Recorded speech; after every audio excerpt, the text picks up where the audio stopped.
Welcome to Learn for Exam. My name is Gurpreet Singh. In this video, we'll talk about IMI New Delhi campus and Kolkata and Bhubaneswar की भी बात करेंगे. इनके forms out हो चुके हैं.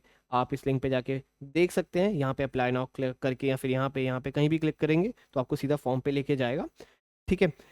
प्लस ये काफ़ी अच्छा कॉलेज है. टीयर 2 में ये कॉलेज आता है. ROI के बेसिस पे भी काफ़ी अच्छा है. बहुत कुछ है इसके बारे में जानने को. सो वीडियो को एंड तक जरूर देखिएगा. पूरी फॉर्म फिलिंग आपको इसमें मिलेगी.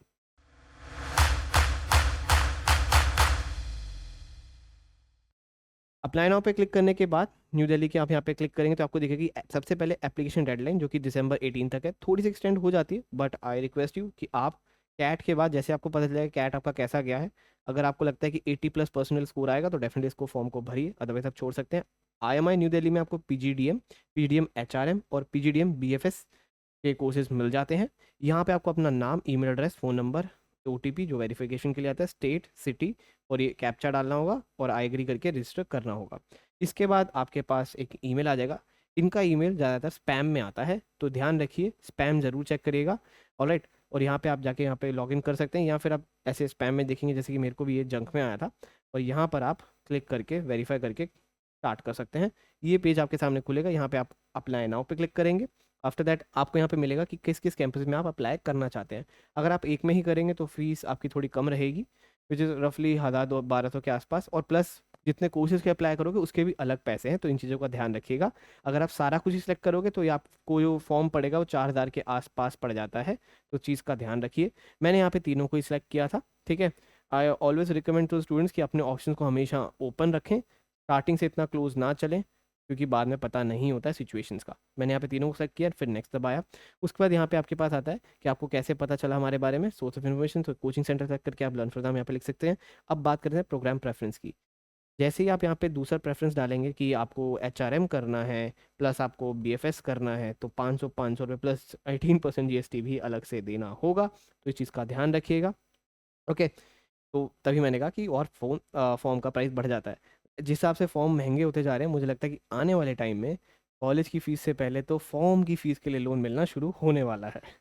जोक से पार्ट. उसके बाद आपको यहाँ पे अपनी पर्सनल डिटेल भरनी होती है. आपका नाम, लास्ट नेम, फिर आपकी ईमेल आईडी, प्राइम नंबर ये तो पहले से ही ले लेते हैं. जेंडर, डेट ऑफ बर्थ, आपकी एज यहाँ पे ऑटोमेटिक आ जाएगी. ब्लड ग्रुप, आपकी कैटेगरी क्या है, डिफरेंटली एबल्ड या नेशनैलिटी, ये सब भरना है. उसके नीचे आपका फादर्स और मदर्स की डिटेल्स आपको यहाँ पे भरनी होंगी. एंड आफ्टर दैट यहाँ पे फादर्स मोबाइल नंबर ज़रूर मांगा उन्होंने, इस चीज़ का ध्यान रखिएगा. ऑलराइट. उसके बाद आपके यहाँ पे आ जाएगा ऑल्टरनेट ईमेल आईडी जो कि कॉन्टैक्ट डिटेल्स है. ठीक है. ऑल्टरनेट मोबाइल नंबर आपको देना होगा, आपका एड्रेस, और यही सेम एड्रेस है कि नहीं परमानेंट, तो ये सब करके आपके बढ़ सकते हैं. सबसे इंपॉर्टेंट है एजुकेशन क्वालिफिकेशन. इसके अंदर प्लीज़ कोई गलती मत करिएगा क्योंकि यहाँ पर आपके एडमिशन लाइक रिजेक्ट होने के चांसेस बढ़ जाते हैं. UG की आपकी स्ट्रीम क्या है, प्रोग्राम क्या है, स्टेटस क्या है, क्लियर हुआ कि नहीं हुआ, वो आपको यहाँ पे लिखना होगा. अगर अभी तक नहीं हुआ तो जस्ट राइट नो. ओके. उसके बाद आपके यहाँ पे इंस्टीट्यूट क्या था, यूनिवर्सिटी कौन सी थी, कौन सी यूनिवर्सिटी का टाइप क्या है. ठीक है. और year of passing, grading scale कैसे है, उसके आपसे क्या आपके मार्क्स आए हैं. 12th का same name, board, stream, year of passing, grading scale, maximum marks आपके, वो तो ऑटोमेटिक ले ही लेता है. अगर CGPA डालेंगे तो कुछ नहीं लेगा, वरना वो 100 बोलेगा कि 600 में से आए कि 500 में से आए, वो आपको यहाँ पे लिख देगा. प्लस मेक श्योर आप 12th में जब अपने मार्क्स अपलोड करेंगे तो बेस्ट 4 बेस्ट 5 नहीं, टोटल लिखने हैं यहाँ पे, इस चीज़ का ध्यान रखिएगा. उसके बाद 10th में भी ऐसे आपको टोटल लिखना होता है. ठीक है. फिर उसके बाद आपका आता है अदर क्वालिफिकेशन. अगर किसी ने पहले से ही ग्रेजुएशन के बाद पोस्ट ग्रेजुएशन करी हुई है तो डेफिनेटली वो यहाँ पे डाल सकता है, अदरवाइज को छोड़ सकते हैं आप. अब सबसे इंपॉर्टेंट पार्ट आ जाता है कि आप किसके थ्रू अप्लाई करना चाहते हैं. इनका कोई अलग से चार्ज नहीं है, जैसे कि आपको XIMB के फॉर्म में दिखता है, which is very weird but still.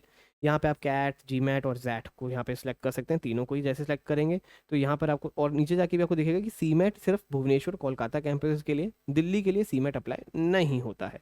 ठीक है. अब आगे बढ़ते हैं. जैसे आप अप्लाई करेंगे तो आपको यहाँ पे कैट का रजिस्ट्रेशन नंबर, ठीक है, आपको कैट स्कोर आ गया कि नहीं आ गया, येस या नो सबको आपको भरना होगा. यहाँ पे ZAT की ID, कब एग्ज़ाम देने वाले हैं, CMAT की ID, कब एग्ज़ाम देने वाले हैं, एंड ये सारी डिटेल्स आपको भरनी होंगी. ठीक है. और यहाँ पे आपकी PI की लोकेशन प्रेफरेंस भी आपको भरना होता है, जहाँ पे भी आप हैं, जो मेजर सिटीज़ में होता है ये, तो आप अपनी पास की सिटी को सेलेक्ट कर सकते हैं, फिर आप नेक्स्ट दबा के आगे बढ़ सकते हैं. यहाँ पर आपको अपने वर्कर्स की डिटेल्स डालनी होंगी. फुल टाइम आपका जो भी वर्कर्स है वो आप डाल दीजिएगा. ठीक है. इसके बाद आपके पास एक डिक्लेरेशन फॉर्म आता है, नाम और डेट बताते हैं, इसको आप कंटिन्यू करके फिर आपके सामने आ जाएगा पेमेंट का. जैसे कि आप देख सकते हैं 3776 रुपये का ये फॉर्म पड़ेगा आपको, 3200 का प्लस GST लगा के आपको 4,000 के आसपास का पड़ जाता है, तो काफ़ी महंगा फॉर्म है, और भी बहुत सारे फॉर्म्स भी बहुत महंगे हैं, तो आपके पास 1 लाख तो होने चाहिए फॉर्म भरने के लिए, टू बी ऑनेस्ट आज के डेट में बहुत महंगे हो गए हैं। ठीक है, एंड अब बात करते हैं IMI दिल्ली के कैंपस के बारे में, उसके कोर्सेज के बारे में। तो ये 3 कोर्सेज है वहाँ पर। इसका एलिजिबिलिटी क्राइटेरिया क्या है, आपके पास 50% ग्रेजुएशन में मार्क्स होने चाहिए। आप इंजीनियरिंग बैकग्राउंड से हो, ह्यूमैनिटीज से हो, कॉमर्स से, इकोनॉमिक्स से, मेडिसिन, कहीं से भी हो, बस ग्रेजुएशन की डिग्री होनी चाहिए जिसमें 50% से ज़्यादा हो। आपके पास 10+2 वाला स्कूलिंग सिस्टम भी आपका होना चाहिए, दैट्स इट, और कुछ ज़्यादा नहीं चाहिए आपको। ठीक है, फ्रेशर्स भी अप्लाई कर सकते हैं। सिलेक्शन प्रोसेस बहुत ही सिंपल है, तीनों का ही सेम रखा है, कैट या जीमेट के स्कोर के साथ आप अप्लाई कर सकते हैं। ठीक है, एकेडमिक रिकॉर्ड आपका देखा जाएगा। सिर्फ शॉर्टलिस्टेड कैंडिडेट को ही फाइनल स्टेज पे बुलाया जाता है, जो कि आपका इंडिविजुअल असेसमेंट होगा, जैसे कि आपकी एस्से राइटिंग और पर्सनल इंटरव्यू। ये आपके पास की सिटी जो होती है वहाँ पर होगा, जो कि फरवरी और मार्च के आसपास होगा। यहाँ पे इन्होंने ईयर गलत लिख दिया है, थोड़ा सा उनकी गलती है, कोई बात नहीं। उसके बाद आपका पास एकेडमिक रिकॉर्ड्स भी देखे जाते हैं कि आपके 10th-12th ग्रेजुएशन में कैसे हैं, आपकी क्वालिटी ऑफ वर्क एक्सपीरियंस कैसा है। उसके बेसिस पे ये फाइनल डिसीजन आपका देते हैं कि आपको एडमिशन दे रहे हैं या नहीं दे रहे हैं। इसके बाद इनकी फ़ीस अगर देखेंगे तो वो 20 लाख 20 हज़ार के आसपास पूरी पड़ती है फीस। ठीक है, जो अगर आप तीनों ही कोर्सेज का देखोगे तो सेम ही फीस है। प्लेसमेंट अगर हम देखें तो प्लेसमेंट वाइज भी बहुत ही अच्छे हैं, 100% प्लेसमेंट ये गारंटी करते हैं। हाईएस्ट इनका 32 के आसपास है, एवरेज इनका 15 के आसपास है, which is really nice. Okay, अगर आप देखोगे अलग अलग कोर्सेज का भी है, PGDM का 15 के आसपास, HRM का 14 के आसपास, BFS का 14 के आसपास, तो गुड टू गो। तो अब आते हैं कोलकाता कैंपस के ऊपर। मैं IMI दिल्ली 100% रिकमेंड करता हूँ। कोलकाता आपका Tier 3 में आता है, तो ये आप चाहें तो आप इसको ले सकते हैं, या फिर आप ड्रॉप भी कर सकते हैं। सेम एडमिशन प्रोसेस है जैसे उसमें था, इसमें भी वही है। आप एक ही में सारे भर सकते हो तो वो भी कर सकते हो। ठीक है, अब इसका जो क्राइटेरिया वो ये है कि 35% ये वेटेज देता है आपके स्कोर कार्ड को। उसके बाद आपका अकेडमिक स्कोर को 15%, वर्क एक्स को 5%, फिर आपका पर्सनल असेसमेंट को 30%, अकेडमिक इंजीनियर्स को 5%, and regional diversity 5%, and overall profile को 5%, फिर 100% का बन जाता है। इसके बाद इनकी फीस अगर आप देखेंगे तो 13 लाख है IMI कोलकाता की। एवरेज जो जा रही है इनकी वो जा रही है 9 के आसपास, विच इज़ रफली गुड टू गो। Tier 3 के सारे कॉलेजेस ऐसे ही होते हैं, तो it's not a big thing. अब देखते हैं भुवनेश्वर। भुवनेश्वर का भी सेम तरीका है वही फॉर्म फिल करने का। इसकी भी फीस 13,20,000 के आसपास आपको पड़ेगी, एंड इसका भी जो एवरेज है वो लगभग उसी के आसपास है। इट्स नॉट लाइक बहुत ज़्यादा बड़ा है, इट्स जस्ट 10 के आसपास है, तो बाकियों का भी ऐसा ही रहता है एवरेज। तो Tier 3 के मैंने जैसे कि आपको बताया सभी की एवरेज 8 से 10 के बीच में ही रहती है। कट ऑफ अगर हम देखें तो दिल्ली की कट ऑफ काफ़ी अच्छी जाती है, 80 to 90 के बीच में जाती है। ठीक है, ये हमेशा ध्यान रखिए, दिल्ली की कट ऑफ कभी भी आपको IMI दिल्ली की कट ऑफ 80 के नीचे तो कभी नहीं मिलने वाली है। हाँ, अगर आप GMAT के थ्रू जा रहे हैं तो आप 600 प्लस पे भी ट्राई कर सकते हैं।